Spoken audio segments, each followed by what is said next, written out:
On to your next topic, you have centralization. What is centralization? Centralization is something which is centralized. For example, you have your government, right, which is centralized in the center, which is in Delhi.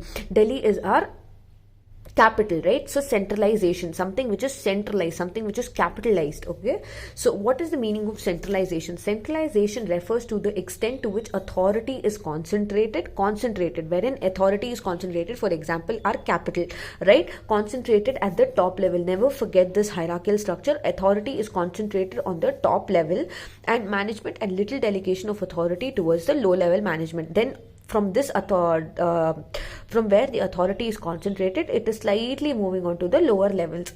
Okay, now definition of centralization according to Allen: centralization is a systematic and consistent reservation of authority at central points within the particular organization. Okay, wherein authority is delegated. Suppose you have various departments also. In that particular department also, only in the top position of that department authority is delegated. Suppose it is the finance manager, HR manager, marketing manager.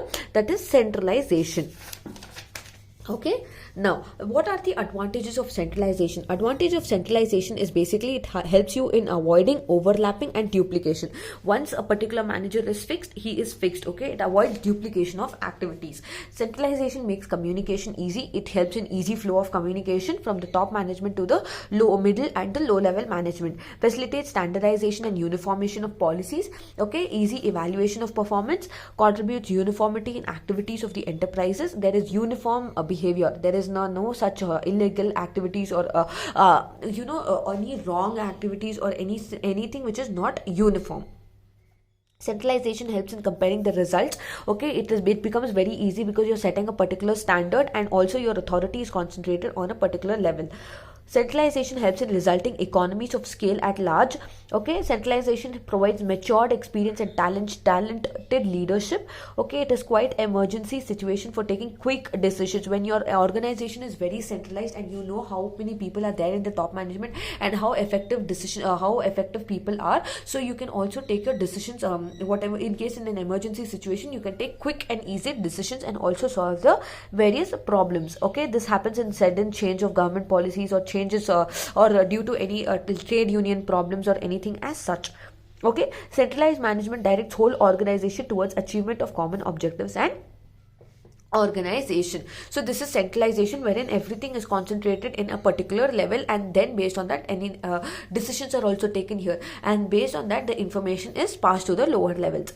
Now what is the disadvantages? Disadvantages is basically in centralization top management takes all the decisions. There are no people are participating. Subordinates are not given any chance to participate and give their opinions. Okay, now workload is more. Okay, overburden on the top management, and also only few persons of the top management will enjoy the duty to take necessary decisions. Other people will not be considered. Okay, then loss of valuable time.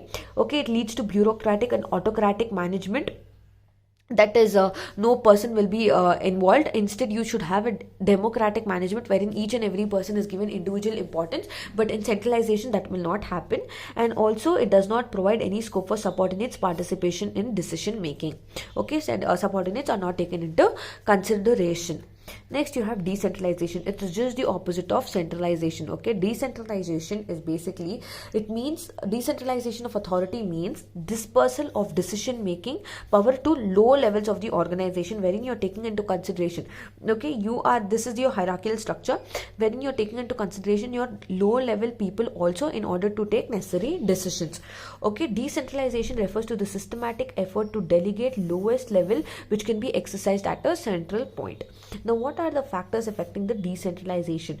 Factors which are affecting is basically decentralization helps to take quick and appropriate decisions on spot when it is really required. Okay, next is when the top management wants to reduce communication work, decentralization can be used. That is, they can delegate the authority, as we've continuously keep on looking into the previous topics also. Then growth and diversification. If activities of the company is spread or work done at various places, decentralization is necessary. Okay, how effectively you can give your duties and responsibilities to the lower level people, and how you can involve them in the various decision making. Now there are various advantages of decentralization also, wherein it is reduction in the burden of chief executive, wherein they are continuously giving their duties to the low level people, so they are reducing their bureaucratic work. Okay, quick decision because you are taking into consideration each and every opinion of the individual, and you are able to come up with a particular decisions easily. Diversification of activity because you're taking into consideration each and every employee from the various levels of the organization. You are able to diversify your activities and produce different kinds of product. Decentralization is necessary. Okay, development of managerial personnel. Development of managerial personnel is basically when you're taking into consideration each and every employee, you will be easily you will be continuously motivating the employees, and based on that you will make them very independent to take their decisions, and also help them in developing qualities for managerial positions. Last point is effective control and supervision. When there is particular decentralization, you can take an effective control and continuously supervise effectively based on how the employee are performing the work. Next is your disadvantage of decentralization. Disadvantage of decentralization is basically it requires competent managers to run various departments. Okay, it may sometimes become a handicap in the case of quick emergency decisions, like each and every employee is giving their own opinions, and it becomes very difficult to take into consideration as to what which opinion should be considered and how you need to solve that particular problem.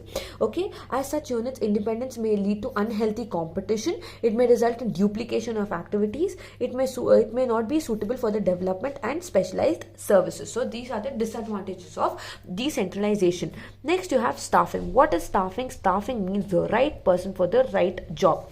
Okay, definition of staffing as per Coons O'Donnell.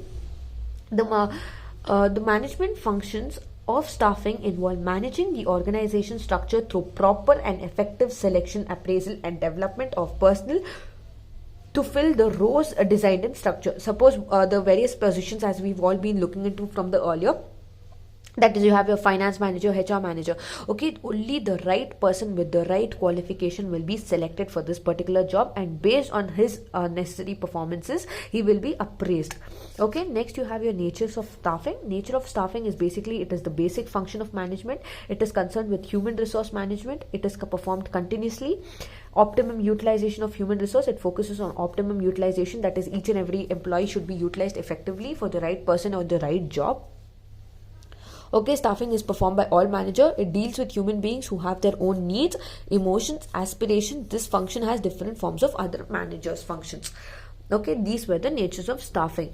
Next, you have your need and importance of staffing, that is employee suitable person, that is right person for the right job. Manpower development, continuously give them training and development for the future requirements also, and also plan your staffing functions very well, and this has to be done in advance. Optimum utilization of manpower, that is when you've selected a particular person rightly, provide him with training and development and utilize him in an effective manner to get the things done in order to achieve your objective. Ensuring job satisfaction, that is right person for the right job, ensuring that the particular person is satisfied with the job and there is reducing in labor turnover. Keep pace between new developments, that is new developments keeps taking every day, that is a continuously dynamic environment, so you need to have competent persons who are employed at right places. Next, you have your features of staffing. Features of staffing is basically, staffing is not a temporary exercise. It is a continuous activity, okay? Because you continuously bring in manpower, you train them, you develop it, and then you recruit them. Staffing is a complex process. Complex process because the right person for the right job has to be selected, and the complexity only increases because an enterprise is dynamic. It continuously keeps changing. That is, each and every day the organization keeps changing, and that is why it is a complex process. Staffing is a logical exercise because here it involves various activities like manpower. You need to have manpower planning as to how many people you require, how many employees you require in an organization, how you need to recruit them, how you need to select them. Induction, that is, induction is nothing but training. Okay, training, based on training, how you're going to appraise, and how you're going to train and maintain them. And staffing is a managerial function. This is a very important point. Okay, how you're going to plan, and how you're going to recruit, select, give them training, give them appraisal, how you're going to maintain the employees. Okay, staffing deals with present and future requirements. Staffing continuously deals with present and future requirements because because of the various position the organization has. Now, not necessarily that the employee will be there in that particular position. It could so happen that there is retirement, there could be resignation, death, termination, or any such activity. So you need to continuously keep employing people and removing people from that particular job. Now, staffing involves people. Staffing involves people because human resource is the most important asset of the organization, and the and the function of staffing and directing is concerned completely with people. Okay, completely with people. That is the right person for the right job. Okay. Now, responsibility for staffing. Responsibility for staffing is the responsibility of the top management, how they are going to plan out staffing and how they are going to execute the staffing. And staffing is a managerial function. It is a completely managerial function as to how they are going to select the manpower, how they are going to employ them, how they are going to give them training and development, and how they are going to keep them in the organization. Next, you have your scope of staffing. Scope of staffing is nothing but what is the possible scope, how can the staffing actually improve. Okay, staffing is an important managerial function. Staffing is a very important managerial function because it involves your planning, organizing, directing and controlling. Okay, staffing is a pervasive activity because it is carried out by all the managers. Okay, whatever activity they are into, it is carried out by all the managers. Staffing is a continuous activity. It does not stop at a particular point of time. It continuously keeps on happening because it could be promotion, it could be transfer, okay, it could be death of the employee, or you have to recruit other employee or anything as such. Okay, the basis of staffing function is efficient management of personnel. Okay, how you have to give them training and development, what is the proper procedure for recruitment, proper procedure for selecting employees, all of this is taken into consideration. Staffing helps in placing the right person for the right job, that is selecting the right and suitable candidate based on his qualification. Staffing is performed by all managers irrespective whatever the skills which are possessed by the manager. It is performed by each and every manager irrespective in any department they are actually working in. Next, you have functions of staffing. In your functions of staffing, your first function is manpower planning. That is, what is the kind of quantity you require, what are the amount, suppose you require 10, example 10 employees. Okay, now in those 10, what is the kind of qualities you require, okay, what is the right talent of employee you require. That is manpower planning, wherein you're planning for your employees as to how many employees you require in an organization. Next is your recruitment, how you're going to recruit these particular employees and for what job they have applied and for what position are you going to recruit them.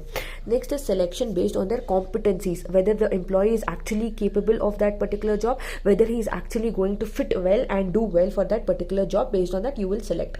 Next is placement. Placement is the right person. Once you're selecting the particular person, you're going to place him for the right person for the right job. That is, you are introducing the employee to that particular job. After you're placing that employee, you're giving him training and development. That is, you're helping him cope up with the work. That is, you're telling him how he needs to be working in that particular department, what are his duties and what are his responsibilities. Next is, after training, you're giving him development.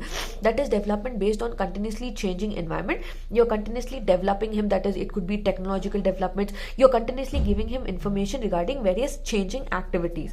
Next is promotion, based on how effectively the employee is performing. Okay, and this is a very important topic, that is the functions of staffing. Okay, then based on how he is performing, you're going to promote him by giving rewards, incentive, bonus.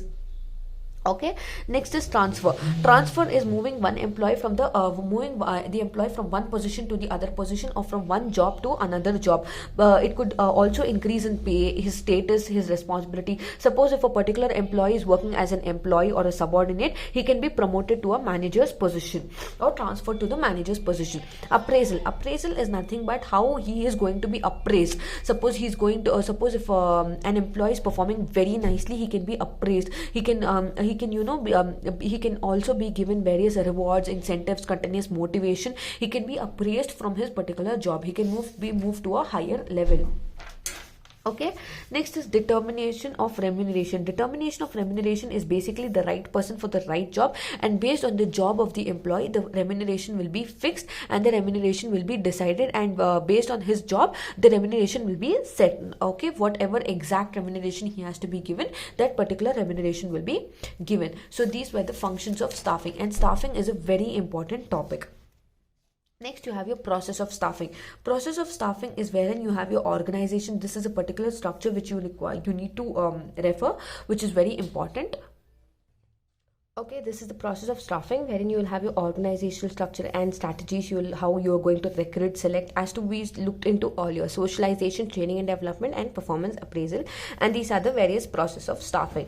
Under which you will have your manpower selection. That is how you are going to plan your manpower, and next you will have how you are going to recruit and select the particular manpower, how you are going to give them training and development, and how you are going to appraise your performance. As we looked into your previous topic. Okay, all you have to do is you have to by heart this particular table for the process of staffing. Okay, next is your directing. What is directing? Directing means you're giving direction. Direction is basically time to time tell them as to how they need to go and achieve that particular objective. Now, meaning of directing: directing refers to the total manner in which manager influences the action of the subordinates. It is the final action of manager in getting things done, okay, in order to get continuously things done, continuously guiding them, inspiring them, then continuously showing them what is the direction in order to achieve the particular objective. Now, after your meaning of direction, you have your meaning of directing. Now, what is directing? You have your definition of directing. Sorry, your definition of directing is basically: direction is an interpersonal aspect of managing by which subordinates are led to understand and contribute effectively and efficiently to attainment of the enterprise objectives. Okay, how effectively they are going to achieve the enterprise objective and how you are continuously directing them. Now, what is the nature of directing? Directing is basically, it is an important function which includes entire performance. Okay, it is actuating a function and implements predetermined plan. Your predetermined plan, whatever planning you had done, based on that how you are going to achieve your objective and how you are going to come about a predetermined plan. It aids in the connection, link and preparation. Okay, it is a continuous function. It is a pervasive function performed by all levels and emerges at the level superior subordinate relationship. Okay, that is the direction is flowing from the top management to the low level management. That is whatever